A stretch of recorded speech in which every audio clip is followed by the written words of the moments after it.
Hello and welcome back to my channel, TorAthena, where it has been a long time and there's no excuse because all I've done for the past 2 years is pretty much sit at home and be afraid to go outside. But while being afraid to go outside, I have watched a lot of movies and I've watched a lot of YouTube movie reviews. In fact, it's what I've become kind of obsessed with. That's what I watch now. And yeah, movie reviews was something I used to do on YouTube and I really enjoyed it. And after being obsessed with watching loads of movies, I started thinking, why don't you just talk about them on the internet again? And that is why I'm here. And today I want to talk to you about season 3 of You. And before I even get into it, there's gonna be a lot of spoilers, like every possible spoiler that can be spoiled in this show will be spoiled. So if you haven't watched it yet, don't watch this video. Go watch it, then come back and watch this video. Or if you can't be bothered wasting 10 hours of your life, watch this. I wasted 10 hours of my life for You. So You was a very interesting premise when it came out. I was obsessed with season 1, as unhealthy as that is. Kind of enjoyed season 2, and then very recently I read book 1, 2, and 3 to compare against the shows. And I'm not going to compare the book to the season too much because they're pretty much 2 different stories. But if that's something that you're actually interested in, comment below and let me know. I'm also not going to discuss season 1 and 2 because I'm assuming that if you are watching this, you've already seen them and hopefully already seen season 3. So let's just get into it. So season 3 opens up pretty much exactly where season 2 left off. Joe and Love now have a baby. They've moved into this really picturesque suburban town called Madre Linda. And just like at the end of season 2, Joe isn't happy about this. Joe isn't happy that he's with Love. He was going to kill her at the end of season 2, but found out she was pregnant and decided that this baby was his entire purpose. He was convinced he was having a girl and she was going to be the savior of his world. Well, straight off the bat in season 3, it's a boy. They call him Henry 40 after Love's brother, and he's not happy about any of this. But he's sticking it out because he wants to be a good person, I guess. And then we meet Natalie, their neighbour. Already we know that Love kind of has this sense that Joe is not invested in this family dynamic, and she would be right because he's doing his thing and he is obsessed with Natalie. He's kind of stalking her, definitely stalking her. He even stalks her to the library of their town, which he's very excited about because he didn't know there was a library. And I got really weirded out by this because I forgot the name of the love interest in book 3 and thought, oh, is Natalie, the love interest from the book? And I was like, that's weird because she used to be a librarian. It's weird that she's now a real estate agent. And then I got really excited when we are actually introduced to the librarian in the library called Marianne. Eventually, Natalie notices Joe's constant popping up around the area and invites him over to her house. She kind of does this whole bored housewife monologue and they kiss, but he says no and decides to go no further because he's so morally good. Later, Love and Joe go to a house party where Love has made new friends that could be straight out of Mean Girls, and she is introduced to Natalie, who she thinks is weird already, but discovers that Natalie was lying about Joe coming over because at least Joe was honest about saying, I went round for a drink. So Love is convinced Joe and Natalie are now having an affair. They talk a lot of things out and Joe actually seems to want to try and be a good, normal, law-abiding father and husband, and even starts to make a connection with his son. Love is also looking to open a bakery, and with Natalie being a real estate agent, she said, hey, I think I know the perfect place. She took Love there, Love was very happy with it, she signs a lease, and then murders Natalie in the bakery. This is because that as she's murdering Natalie, we get a flashback where Love found Joe's trinket box of all the things he'd stolen off Natalie, including a used tampon, which I don't think was used in season 1, but that's actually straight out of book 1 with Beck. So it's disgusting they finally used it, but it's from the book. First episode ends with Love ringing Joe saying, I think we need to go to couple counselling, and the second episode opens up with them in couples counselling or marriage counselling. They are married. And the whole episode is kind of narrated through their discussions together with the therapist. They're having an argument about who broke the vase. I'm having a Hercules moment right now. When really they're talking about Natalie's body. So as they're arguing over the vase, it keeps shooting back to them actually discussing how they need to get rid of Natalie's body. So without gloves, he tapes up her body, puts her in her car, pretends to be her by wearing her hat and her sunglasses, and drives off to the woods and buries her. Love then uses this therapy session to introduce a memory that had happened recently where a young boy called Theo had hit on her in a car park. And I say young, I think he's in college or something, but whoa, that's young. That's so young. It's so uncomfortably young. The whole season is just uncomfortably young. They think they're in the clear, but while they're at a children's birthday party in the neighborhood, they discover that they all wear these things called vital rings, which kind of track their blood sugar, their heartbeats, all their vitals basically. And you can check it on an app, and it's also a GPS locator. This was invented and marketed by Matthew, who is Natalie's husband. So obviously, Natalie would be wearing one when she died. It's a very weird kind of like, Mr. and Mrs. Smith dynamic where a couple is going through difficulties together and it's almost comedy. But Joe and Love have to go back to the body, dig it up, get the vital ring, and now move the body. And they have a big domestic over while doing this. And Love has a complete breakdown and makes some valid points, even though she is still a psychopathic murderer, saying, why is it okay what you do and it's not okay what I do? And it's true, because Joe hates her. Joe thinks she's a monster. Joe didn't want her to stay alive. And every time he kills someone, he completely and utterly justifies it. They dig it up. They find the ring is already broken, so it probably didn't have the GPS located to the woods. So it was very likely that the last location wasn't at the woods, but they still moved the body anyway. And by the end of the episode, the therapist gets them both to open up, and they both kind of admit that they're scared to be their true selves, because if they reveal their true selves, everyone they love will leave. They have this really heartwarming moment, and it looks like they truly want to fix things together. Oh. Together, they build a safe room, which is just the same glass cage from season 1, in the bakery, in case anything like this happens again, and this time the safe room can save them some time. However, when both couples aren't looking, they both hide their own set of keys, showing that they don't really trust each other at all. And then the episode ends with the police all showing up around the neighbour's house, and this is where it's all gonna start getting real. Joe and the rest of the neighbourhood are interviewed by the police, but at the moment no one seems like a direct suspect. Love finds out her baby has measles and has to go to hospital and is really sick and could die. With the fact Natalie was seen with Love on the day of her death, it brings a lot of heat on Love, so they decide that they need to frame Matthew, the husband, for the murder. They still have some bloody clothes that they didn't keep as trinkets, but for safety. So what they're going to do is they're going to plant it into Matthew's house. Now, unfortunately, as Joe goes to do this, he gets really ill, feverish, and starts to hallucinate. He also then realizes he too has caught the measles. When the fever breaks and he wakes up, he is on Matthew's couch. He was found acting unusual around the bins in Matthew's garden. They kind of have the closest that these two men could ever have as a heart-to-heart, and Joe realizes he can't frame this guy. If he does it, he's not a good man, and therefore he's not a good father. So he goes back, he picks up the bloodied scarf that he had actually left at the bins, and goes back home. Some of this was actually written and filmed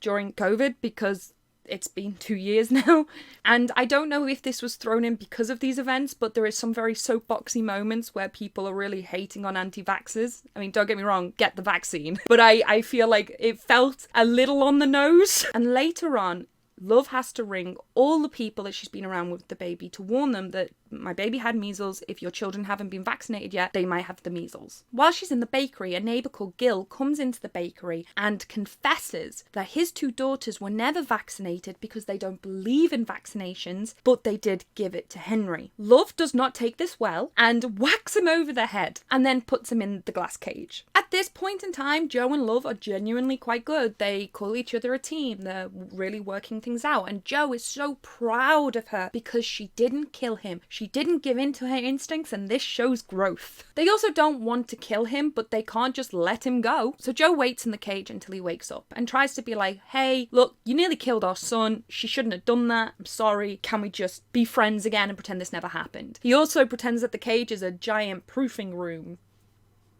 Okay. Gil doesn't very convincingly say, yeah, let's just pretend this never happened. So Joe doesn't let him go. Joe still doesn't want to kill him, so he says, you give me some dirt that I can hold against you and I'll let you go. That way we have mutual destruction. Grass on me, I'm gonna grass on you. But he won't confess anything. He might actually be this wonderfully, weirdly good Christian man who didn't vaccinate his kids, but there's no real dirt on him, and he has nothing to confess. So Love gets the old private investigator from season 2 to dig up some dirt. The dirt was discovered that big chunks of money had been donated to their son's college, it seemed. And I don't really know how that works out, but there was a conversation going, and Gil puts 2 and 2 together and gets really upset. He knew nothing about this, but for some reason it revealed that they were paying off victims of sexual assault. And Gil gets really upset, saying, I can't believe my wife did this. I thought he was over this. I thought it was a one-off thing. And that's all we really hear from it. But it's enough to let him go. And I don't know why they didn't let him go there and then. Maybe because he was so distraught. But they go upstairs and then they check the CCTV and they see that Gil has taken his own life. Which is not what they wanted, and it's not ideal, and now they're stuck with another body.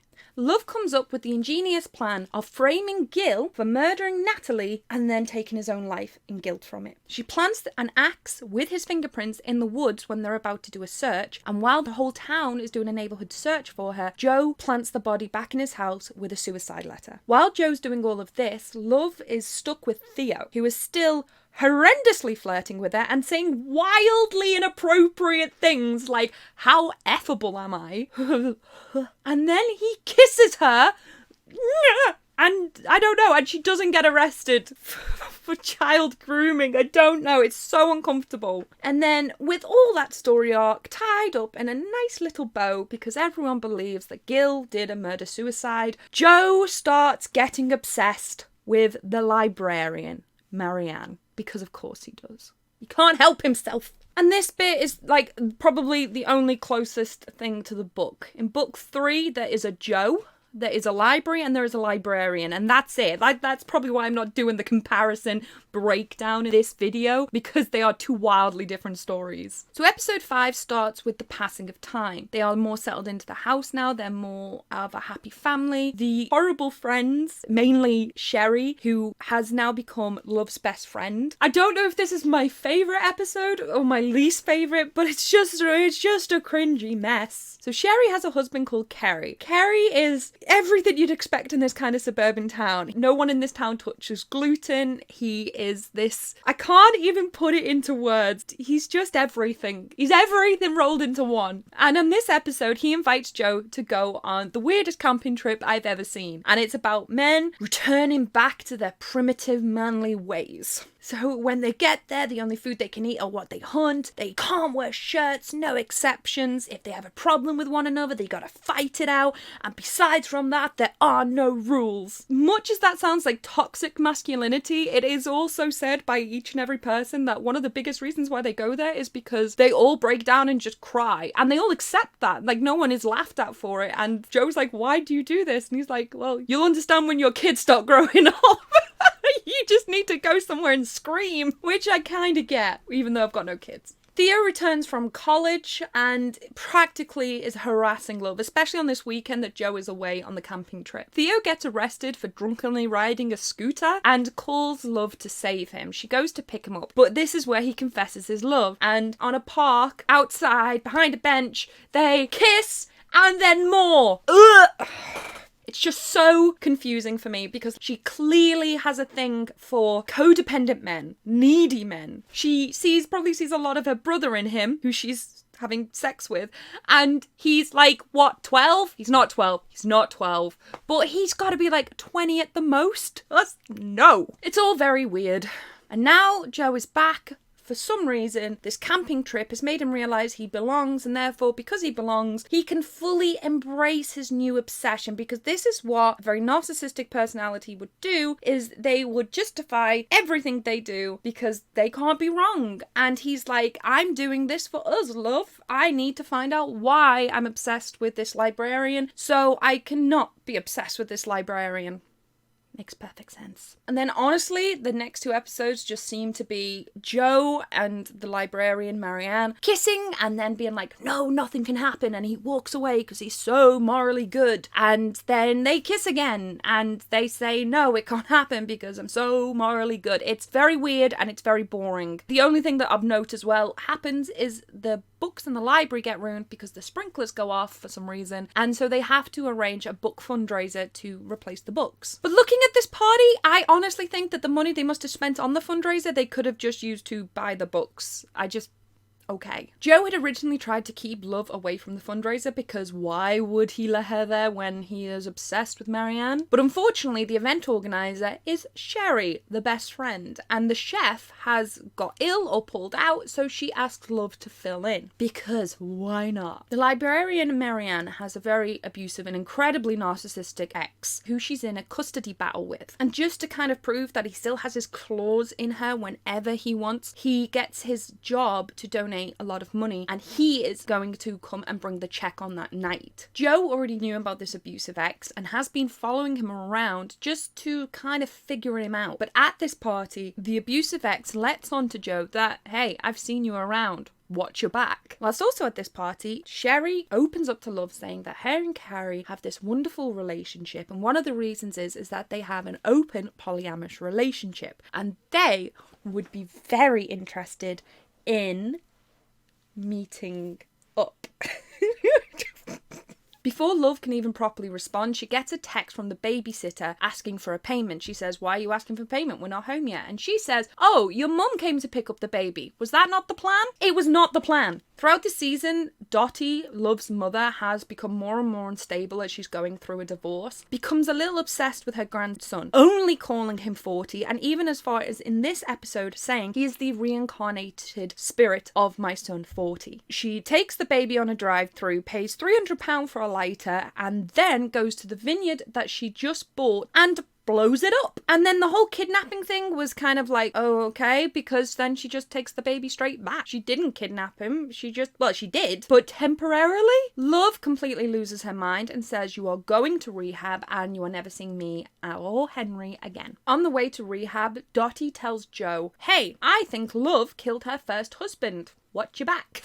And of course, Joe knows that's entirely possible, and I don't know, foreshadowing? Also, we find out that Matthew, Natalie's ex, isn't convinced with this murder-suicide thing. The rest of the neighbourhood is, but not him. And he's hired a private investigator to research everybody and somehow tapped into all the CCTV cameras in this town and is just watching everyone and watching all the old footage and just trying to piece together what actually happened. We also find out that Theo is Matthew's son. And Theo lets on to Love, hey, my dad's doing this. And Love freaks out and tries to use Theo to find out what dirt they have on Love and Joe. Later on in the cafe, Love brings up the invitation on how Sherry is polyamorous and they saved their marriage and they are closer than ever. And Love is kind of thinking, should we try it? And Joe is like, oh, okay, if you want to, because in his head, this is how he can get to Marianne. So Love and Joe start researching polyamory, what that means in general and what it can mean for them. And I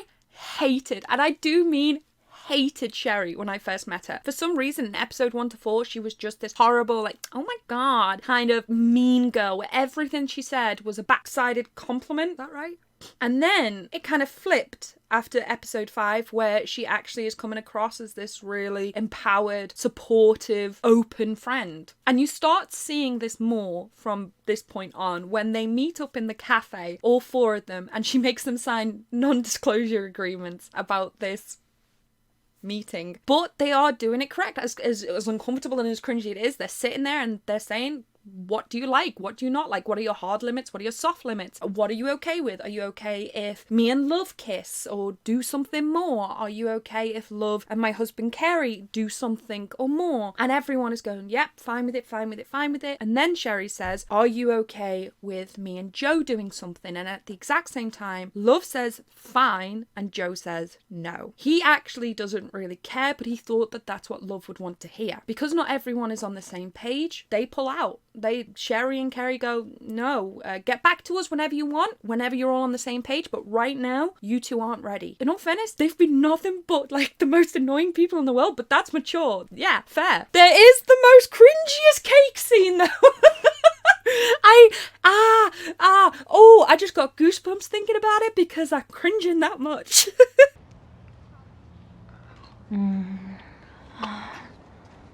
It's horrible. But I just love them, and I love them so much. Carrie can look at a cake and go, oh yeah, those look worth messing my glycemic variability for. Love them.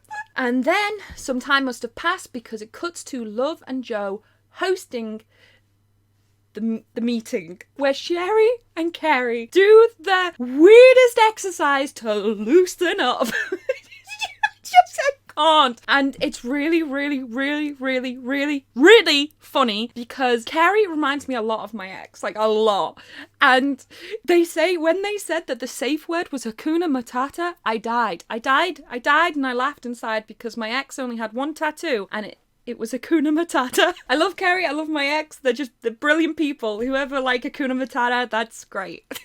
Carrie takes Joe upstairs to show the setup of the bedroom, and I was intrigued and terrified. They all start to actually have fun, and it looks like it's going well, but Joe is thinking about Marianne. He can't think about anything else, and for some reason, Love knows this. She screams the safe word, runs downstairs, and when Joe follows her, she freaks out. She's like, who are you thinking about? Because I know it's not me, and I know it's not Sherry. I killed Natalie because of you. I killed Natalie for you. Forgetting 2 people are upstairs, clearly within earshot. They go back upstairs to see how Sherry and Carrie are being, and at first they seem fine, and they're just kind of like, oh, sorry, did we ruin the vibe? But then they can very quickly see that Sherry's lying. She has this tell where she rips her arm, and she's doing it, and everything gets very tense, and a fight breaks out between Joe and Carrie. They go running off. He shoots him with a bow, knocks him over the head with a rock, comes back into the house with Carrie and finds Sherry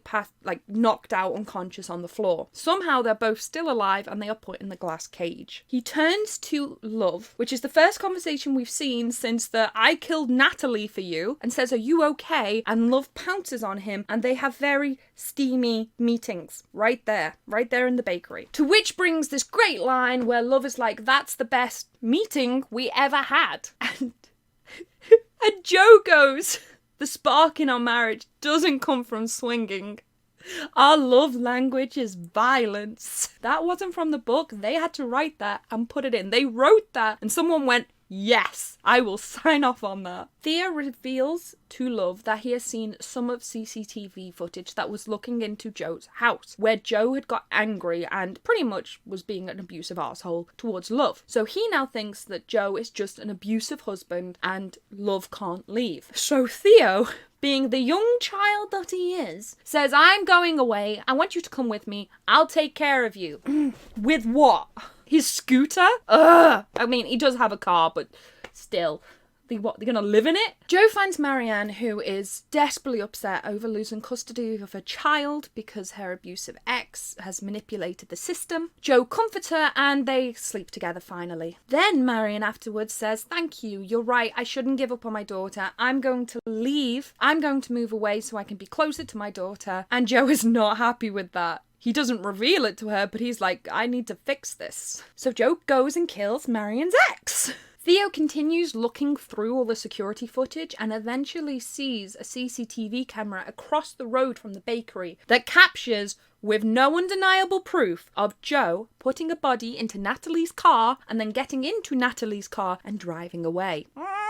He goes to tell Love, thinking that she is in mortal danger, and goes to the bakery where he has been helping out. But instead, he finds Sherry and Carrie. He goes to get a key to let them out, but the key is upstairs. And when he goes upstairs, there is Love. Love knows what's happened. Love knows that he's seen something. And she goes up to him and, nearly crying, says, you have to leave Madre Linda. You have to leave it forever, never come back, and we can never see each other. And he's kind of like, okay, I'll leave forever. And he goes to leave. And she goes, I need that key back. And he goes, what are you going to do with the key? And she goes, I'm going to let them out as soon as you leave. His response wasn't as grounded as the first one, and I don't think she believed him, because as he turned around, she whacked him on the head and he fell down the stairs and he's lying in his own pool of blood. Whilst all this is happening, Marianne has found out that her ex-husband is now dead, and she's not really that upset about it. She is now planning to move away with her daughter, and she wants Joe to come with them, and they are ecstatic. Jo goes back home to find Love being a bit of a mess and finds out that she thinks she killed Theo. Jo goes to fix that, but to find Theo is actually still alive. He could easily kill him there and then, but decides not to, and takes him into the back of his car and drops him off at a hospital. And while all this is happening, Love is just sitting there in the nursery of their current baby Henry,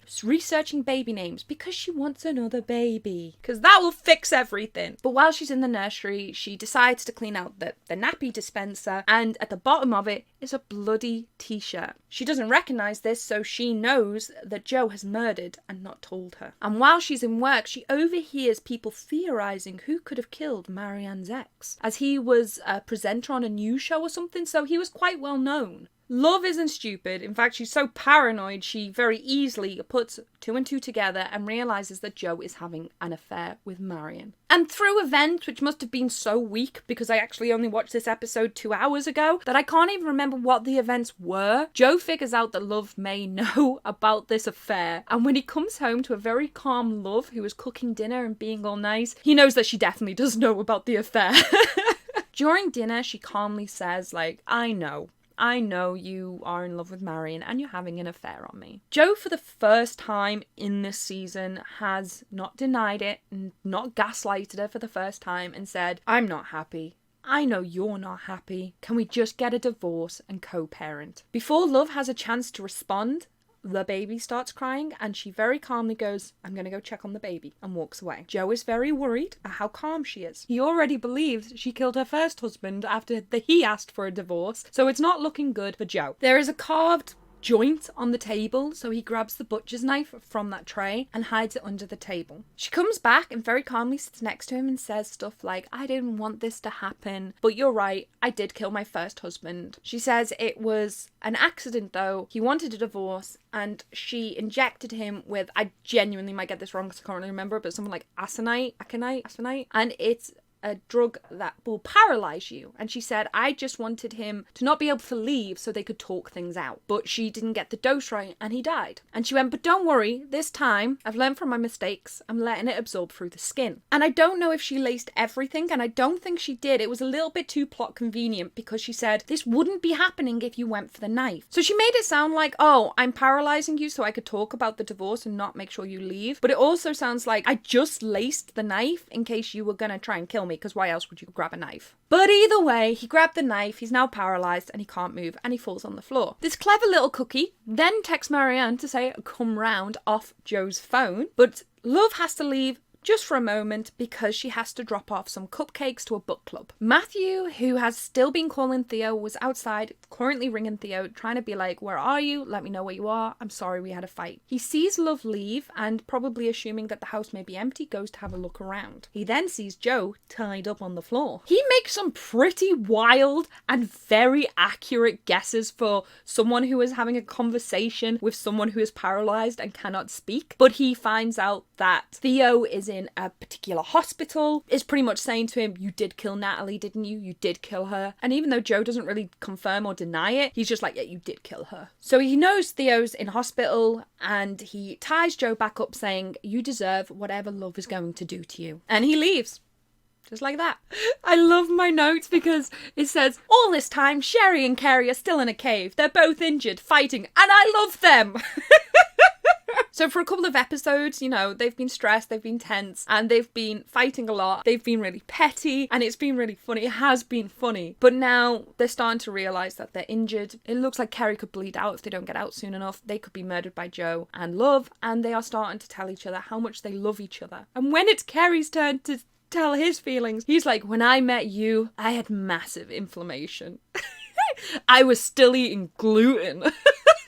It's just beautiful. It's poetry. It's Shakespeare. Now Love is back home and Marion comes around. Love very calmly tells Marion to come in and so they can have a talk face to face. And Marion is badass, and she does. And Love says, I know you two are having an affair, and I want to know why. I want to know why you, out of everyone here, you chose my husband. And Marion says, I thought you two were breaking up. I really thought that. But then Love says, did you know Joe is the one who killed your ex-husband? To which Marion is genuinely upset about. She wasn't really upset that her ex died, but she doesn't want the man she loves to be a murderer. Love is definitely going to kill Marion at this point. She's moving closer. She's got a knife behind her back, and she is just saying this is what Joe does when he's obsessed with someone, and he's obsessed with you, and he's not obsessed with me anymore. And at that point, the door opens, and it's Marion's daughter, and says, I need the toilet. And this completely knocks Love off her track. And while she's in the toilet, she looks at Marion, realizes she's not going to kill her because she's a mother, and says, you need to leave this town forever. It's the only way you'll be safe. It's kind of a nice moment. And then Marion leaves, and even Love is like, I can't believe I nearly killed her. I can see why you like her. Can't believe you nearly made me kill her. She then really realizes that Joe is just no good for anyone, and she goes to honestly kill him. When she left, she was like, I'm going to come back and save our marriage, and she was going to kill Marion and work it out with them. And now she realizes it's Joe. Joe is the issue, and she is gonna kill him. She goes up to him, this paralyzed man on the floor, goes to slit his neck. And as she grabs him, nice plot convenience, has Joe holding a syringe and injects her with the aconite.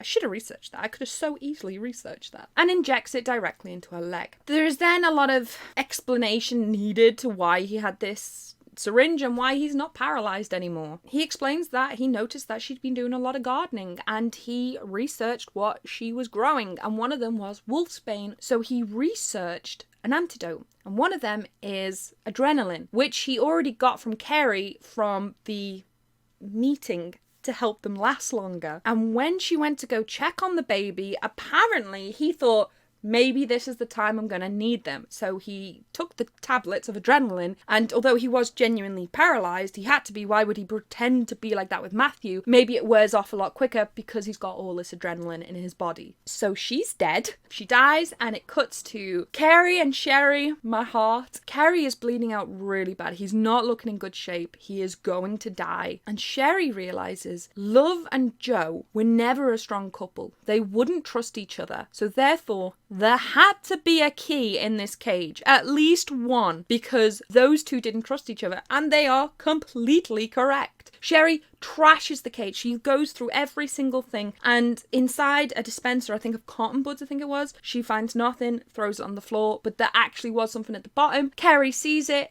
They find the key and they get out. Joe then probably does the only genuine, selfless, good thing in his entire life. And he takes Henry and he drops it off to a friend I have yet to mention, but has been throughout the whole series. But unfortunately, just goes to show how important his presence was until this moment. And it's a guy called Dante who worked in the library. Joe takes the baby to Dante's and his husband's house and drops him off at the doorstep saying, please look after my son, and runs away. He is so terrified of his son entering the system that he'd rather leave it with people he knows are good people and already have this wonderful family, so he leaves them there. Joe then goes to stage Love's suicide. He writes a suicide note confessing to all the murders that have happened recently, and then cuts off his toes. He cuts off 2 toes, which are it's a little too graphic for my liking, can't handle it. And he bakes a pie and put 1 toe in the pie and 1 toe in a trinket box with Gil's ID and Natalie's teeth and all the little trophies that they had kept. And in the suicide note says she killed Joe out of a jealous rage. He then puts the trinket box next to her, the suicide note next to her, turns the gas on, and then burns the wedding album, so the house explodes. And then he runs away, getting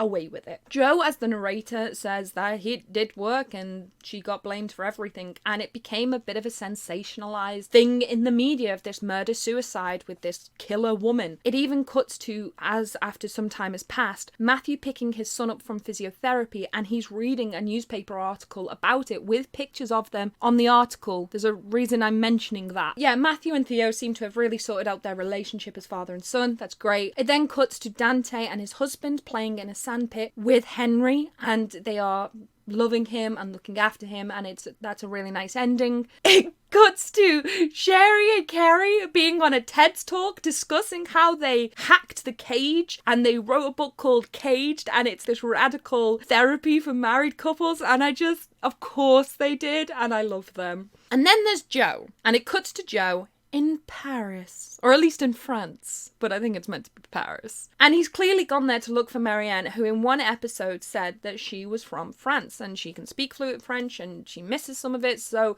if she's going to run away to be somewhere safe, it probably would be to France, I think. And at first I was really angry. He is in the media. His face is all over the media. This was very sensationalized. How does he think he can just walk about and not be recognized? But maybe it is less famous in another country, so maybe that's why you went, oh, let's hope she went to France because that's the only place I can go. I don't know. I felt like, once again, as each episode went on, more and more plot convenience was needed, and the plot convenience here is that news doesn't travel internationally in this world. And that's how it finishes. It finishes with him in France looking for Marianne. And there are some things I haven't mentioned. There was like a lot of flashbacks in the season when he was a child in the foster homes. This whole season was like his redemption arc to try and be a good person and how he didn't want to fail his son. And I think it showed it for two reasons. One, you wanted to understand the horror of what he didn't want to put his son through, but it was also meant to humanize him and make you feel sorry for him and make him a good person. But he ain't. It didn't do much. Like 1 or 2 flashbacks would have been fine, but there was multiple flashbacks in every episode. I didn't mention Dante and his husband and a couple of other friends because it makes it sad that when you're writing out the crucial parts of the story, they were never needed. Until the very end where they take their child. And like I kind of said before, I'm not going to do any more comparisons or tell you about the book. If you'd actually like to know more about like how the book was structured and how the show was structured, I can definitely do a comparison video, so comment below if you'd like that. But like I did say, the book is so wildly different. Like the only thing that's the same was there was a librarian, there was a library, and there was a Joe. And that's it. That is it. But I will say, overall, I think this show was a mess. Did I enjoy it? Not really. The way I enjoyed season 1, we'd say like a 7. This was like a 5. There were people I loved in it, like Sherry and Carrie, but overall it was just either rehashed from other seasons or it was ridiculous. Like there were so many murders, there were so many story arcs, like the whole Natalie and Gil thing, that was sorted in like 4 episodes, and then there was 6 episodes left. So they were like, well, what do we do? And then they were like, he's in love with the librarian now. It's so weird. It's almost like 2 or 3 seasons was squished into one. And I don't know. I weirdly look forward to him in Paris hunting out Marianne. I think that could be interesting. And I feel like this was just one big season to get rid of love, to give him a new true obsession, even though Natalie was an obsession. It's weird. But I will say it was much better than the books. And that's not usually the case. Usually the book is always better. But I feel like a lot of the choices that Joe made in book 3 just were not what Joe would do. And it was almost like a completely different story from book 1 and 2. Like a completely different story arc, universe, world, everything. At least there was a continuity here. I never agreed that he hated love just because she was a murderer, but then I also kind of like that he's that much of a psychopath that he doesn't think what he does is bad, but if someone else does it, it's so bad that they have to die, and he will be the one killing them. Like... But everything else made sense. He's always kind of been conflicted. He always wants to think he's the good person. And in this one, he is more conflicted. He doesn't want to kill. He will if he has to, but he doesn't want to. But everything else was kind of weak. Multiple obsessions, love and a young child, a young boy. Oh, it's just so... And just everything else was a bit weak. It was a weak season. It was a weak story, but better than the books, if I'm being honest. Well, oh boy, I have just done a lot of talking. I wondered why I kept coughing through most of that, and I've just realised I've been talking for 1 hour and 20 minutes. And yeah, it's gonna dry your mouth out. So I'm gonna go. I think I've said everything I wanted to say. Overall, if I had to, I don't even know how I would rate anything if I had to rate them, but if I had to rate this, I'd give it like a 5.5. And that's because I enjoyed it more than season 2. I actually did enjoy it more than season 2. I didn't really like season 2 at all. So why am I still watching it? I don't know. It's still not great. In fact, I'm starting to think maybe the season isn't as great as I thought it was. Like the show in itself. But thank you so much for watching. If you enjoyed it, please like the video because it helps out growing channels. And if you like this stuff and you're not subscribed, then do it. I know I've been gone for a long time, but I'd like to say I'm back now, especially if you enjoy these kind of breakdown videos where I am going over the plot of the story and reviewing it, because I've never really done it in that style before. So if you like that, please let me know. And yeah, I'll see you soon.